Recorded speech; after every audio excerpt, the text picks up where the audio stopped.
Reputation Defender started with an idea and just a couple of us working part-time. And very quickly the response was very big. And to our surprise, the response was not only big in the US, but overseas. I remember when the first few weeks we had big press hits in Germany, in Australia, in Brazil.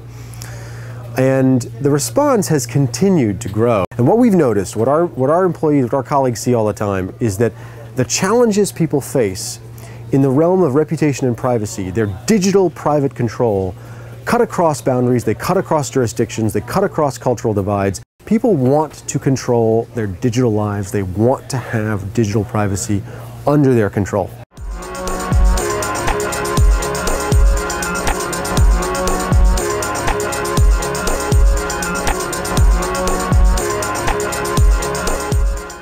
Social media, the open internet, database collection, database mining, all of us are being digitized, analyzed, and compromised without our consent, and we've all been opted in without our consent.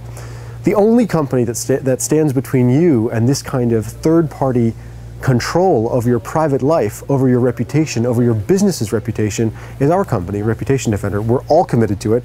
All 110 people in our office wake up every day thinking about this topic. That's why we're contributing to society in a positive way.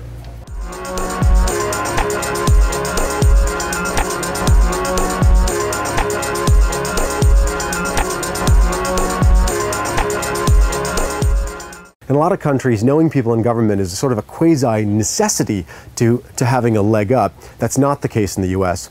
In those countries, I think there's a major hurdle to actual innovation and development, because most of the people who are going to take the biggest risks are people who are outside the establishment, meaning people who are less likely to know people in government who can help them along. I do understand that there's so many great places to do it, but you asked the question, I think America's the best.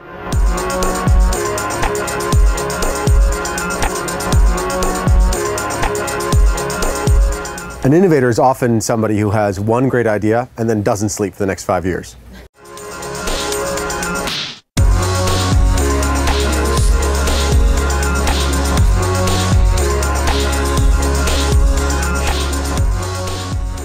I think we've just entered the third phase of the internet, and therefore the third phase of digital security. Phase one was the early to mid-90s, when computer people were basically on the internet. We saw a series of threats arise to machines, switches, and nodes, and this gave rise to a very big industry called antivirus.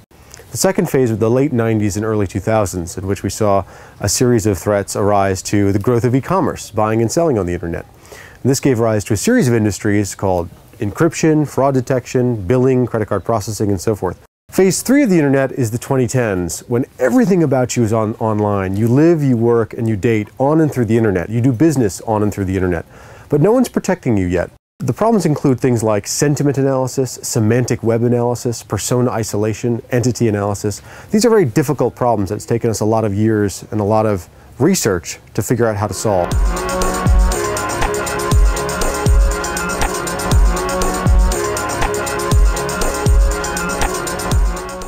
There actually are a lot of well-known innovators and business people and politicians who are our customers already.